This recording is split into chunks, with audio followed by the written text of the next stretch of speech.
Yeah, I mean, it's a very complex. I mean, it's obviously tell us our stories. That's really what human lives really are in many ways about. We create meaning. We need to create meaning. That's one dimension that really is. Well, it's hard to account for this in terms of, but I think we can. One can actually, in some level, talk about it in physiological terms. At some level, we need to find order in our experiences, and the case of Claire, I called her Claire. Obviously, all the names were, all the details were changed, and the names were obviously fictitious names I gave to these patients. The case of Claire, the chapter I hold in my hand, she's a woman who subsequent to an operation 20 years previously had developed chronic pain syndrome in her right hand, and was unable to had it in a glove, wrapped in a glove, was unable to undo this. She was locked within that. And it's when you realize that this somatic symptom is really, and the psychic symptom are actually the same thing. So it's somato, it's both, it's so much as, psychosomatic is a term that actually should really be taken seriously. It's not, say the all on the head, that doesn't what does that mean? I mean, everything. Where else would it be? The head is part of the body. I mean, as Antonio said, the brain serves the body. This is crucial. Yes, it's in the head, but it's in the head because it's everywhere. So she had a real problem, and this is when you realize that you cannot really divorce the emotional history, or what a psychodynamic practitioner might want to try to unravel from the state of trauma that had developed and that ended up being kind of stuck, where she ended up being stuck in the state of trauma. And you could also talk about it as a disturbance in interceptive processing. I mean, I brought to bear on the story the theory that is very popular now, the theory of predictive processing. This theory developed in large part by Carl Friston, coming from computational neuroscience, understanding the brain as a predictive organ. So this idea that what we perceive is actually a prediction that then weighed against the actual inputs, and any kind of discrepancy between the prediction based on previous experience and the inputs would be corrected. If this discrepancy isn't corrected, then there's a pathology that really is developing. In the case of Claire's story is also a story that really does point to the extremely problematic nature of this division that still does endure between, as I suggested earlier, between neurology and psychiatry. This idea that neurology, you have an organic, definable ailment, and psychiatry, it's functional. We don't quite know where to locate it. In her case, nothing's really localizable, but it is something organic is happening. We just don't know what it is. And this is when you realize and as I said it in the book, she's kind of caught between these disciplines in a way that is not helpful to her, because it's hard to know who can actually help her. And this is when, again, you realize that there's these theories that Antonio was just describing, and the research that is ongoing, and also in his lab, and that is going elsewhere, I mean, in the world, in interoception. All this research doesn't seem, at least, to be feeding fast in any way into clinical realms. You realize, how do you bring this to bear on people who are suffering is the question, where something has gone wrong and what normally goes right. I mean, I think it's a question that is very pertinent, and all sorts of levels, right? It can be an ordinary level of neurotic or despair or normal anxiety, all the way to the most extreme cases of pathology, from psychosis to, indeed, the neurological cases of dementia. There is a continuum. There's also break-off points between the normal and the pathological at some level, but there's also a continuum. So these operations are also ongoing, but what is it that really is happening when something goes wrong? And how do we use this very, very rich body of work, experimental and theoretical work, to actually help people? And that's a question I think needs to be looked at.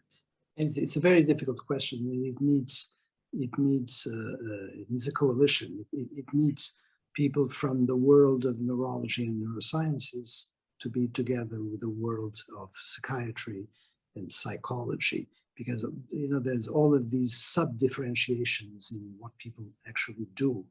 But it's true that the whole history of psychiatry and neurology is so complicated. There were many moments in this long history over a century in which people were close, and there were periods of time in which people would be both neurologists and psychiatrists. I'm very fortunate that I come from a school of neurology and psychiatry in Lisbon, in Portugal, which is where I was born. And this is a school that was extremely organic-minded. Right. It's quite interesting because the man who was the chairman of neurology in Lisbon, at the University of Lisbon, was a man called Egas Muniz, who is both famous and infamous. By the way, he got the Nobel Prize.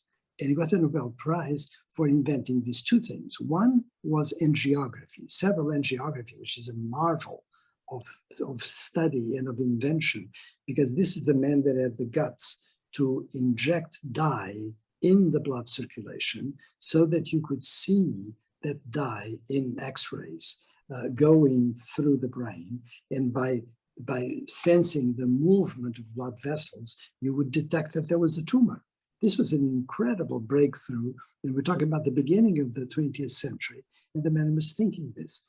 Then, because he was really very organic-minded, he also thought that if people had obsessions, or for example, things like schizophrenia, if you would go and cut the brain directly, you would break down these repeated cycles of activation in the brain. And that's how prefrontal leucotomy was born. Right. Now, at the time, prefrontal leucotomy actually was helpful, and done the way they did it early on in Lisbon was fine, except that once it came to the United States, it started being done, like somebody would put a knife to the frontal lobe in the brain, and that would be it. So it became a little bit of a bad story. But back to the idea that there was a time in which this magic connection of neurology and psychiatry could have happened, and did happen to a certain degree.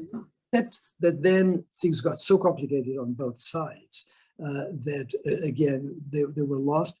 I'm very pleased to see that, for example, right now, for example, here in Los Angeles at USC, we actually have a group in psychiatry that is very interested in the things we do at the Brain Creativity Institute, and people go back and forth. And just give a talk to the department a week ago or 2 weeks ago, and people are very interested in bringing the science into the clinical setting, and that is actually a sign of better things to come. That's great. Yeah. Can I ask you both about the role of meaning? Because again, it's something which you deal with all the time in the book, and the stories that you tell of the doctors at the hospital is that it wasn't just a quest for, well, what's gone wrong. It was also trying to stay true to a sense that whatever went wrong in this person's life or in their brain, whichever way you want to look at it, that it had a meaning for them. And that that meaning wasn't just something that you parked and said, yes, but what's going on with the chemicals? No.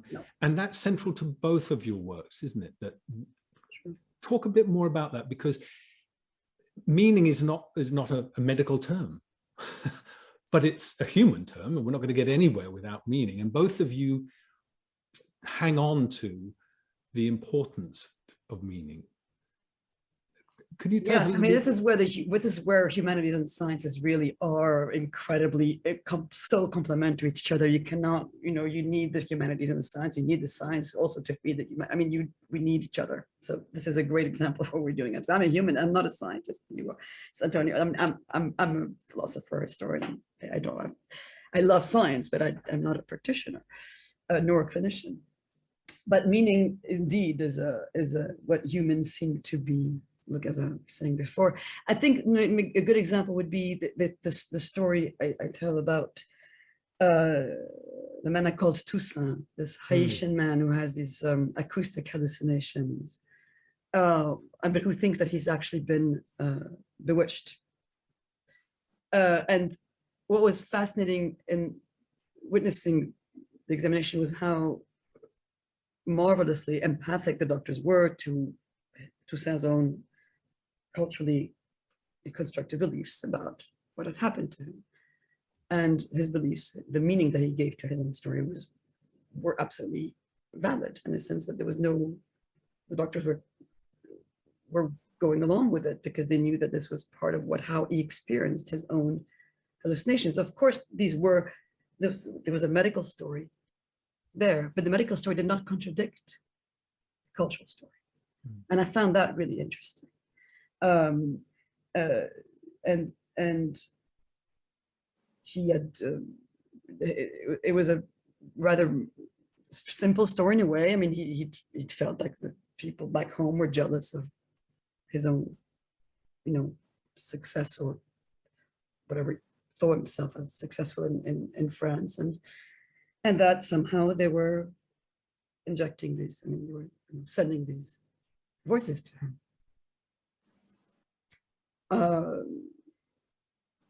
And the way the doctors offered to help was actually by telling him, so we see that you have more anxiety, they're giving you more, they're making you suffer more than you should, so we have ways to actually help you suffer less.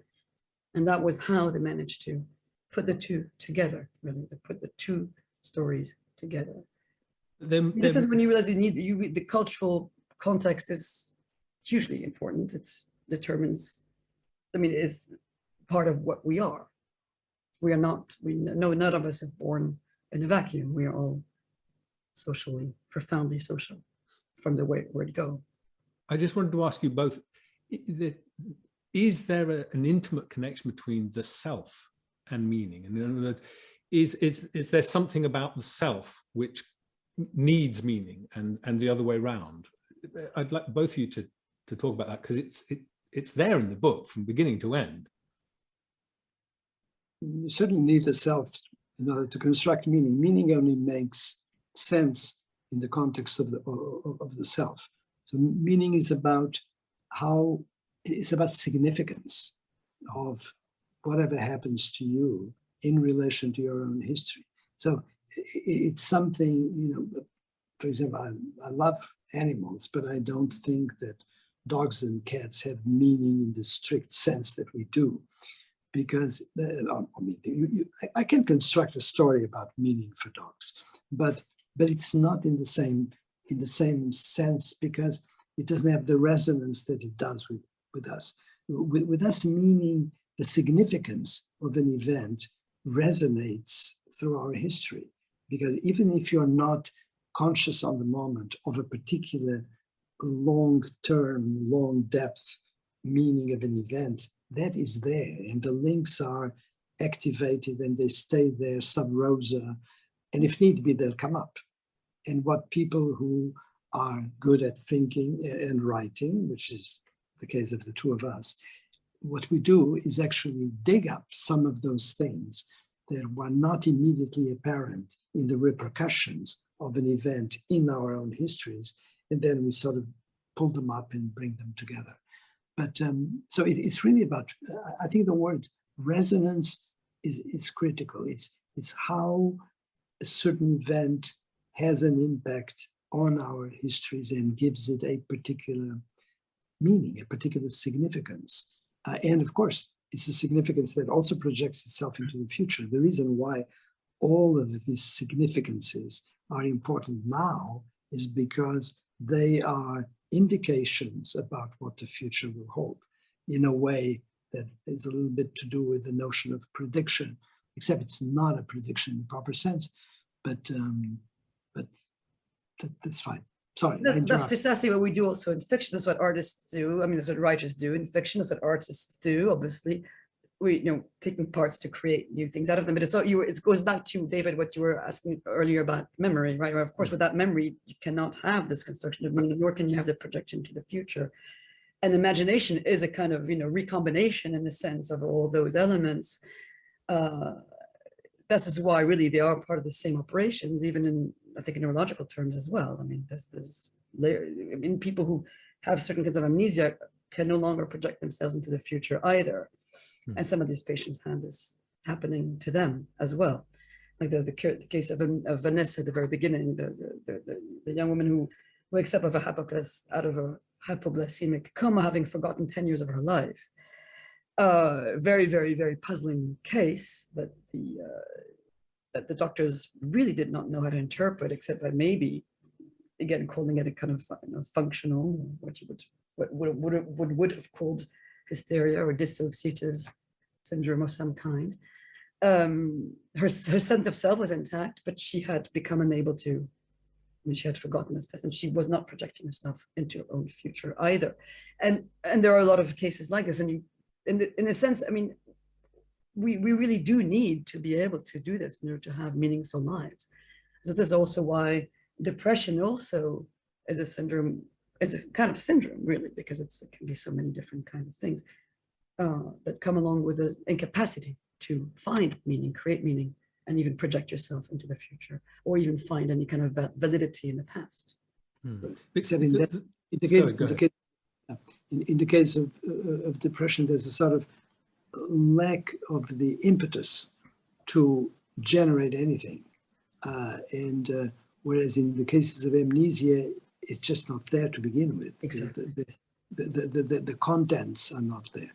It's interesting, for many years we had one of our star patients in our lab. Is a man known by the initials DRB. And this is a very interesting case because it's even more profound than another famous case in the history of neurology, which is HM. HM, we talk about. This man, our DRB, had amnesia thanks to herpes encephalitis. He had encephalitis that completely destroyed the part of the temporal lobes, and the insular regions were damaged, and the temporal lobe was damaged as well. And he was a lovely person. You know, we had a tremendously good relationship with him, except that he was in a permanent present. Any time that he would be with us, he was with us there and then, but there was no before and no after. At least there was no before or no after acknowledged and conscious. There was a before and after because, for example, when he would look at me or at Hannah or at a man that one of our first students and then collaborators, Daniel Trunell, who studied him for years and years, he would smile and there was a connection to us. And if somebody else would come into the room, he would not smile, he would observe.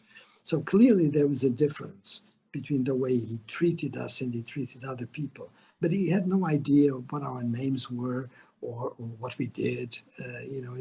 All of that had to be either invented, and he could invent right there and then great stories. Or he had to be told. And if he was told, 1 minute later, he would not remember what he had been told. So he was in this permanent present. And of course, in those conditions, can you make meaning? No, it just doesn't gel. But that sounds a little bit like dementia, doesn't it? Yeah, it is. It's very interesting. It is and it isn't, because there's a preservation of certain other functions that gives the person an appearance of being centered and being there far more than in the cases of advanced dementia, where you sense that everything is becoming vague, and you're not quite there, and others don't sense that you're there. Whereas with this guy, he's very centered, and he could fool you for several minutes, and then you would realize, my God, what's going on? Is he joking, or doesn't he know? So it's different. That has to do with the focality of the damage. In these cases of neurological damage that is focal, there's of course an injury, then there's scar tissue, but the rest of the brain is functioning okay. And that gives you that overall sense of health. Whereas with the dementia, as you know, so in the cases of Alzheimer's, you have a deterioration that is going on in multiple places. It's more marked in certain parts of the brain, but then there are tons of other areas that are being affected, even by fibers that degenerate back to other points. So the feel of it to an astute clinician, an experienced clinician, is quite different.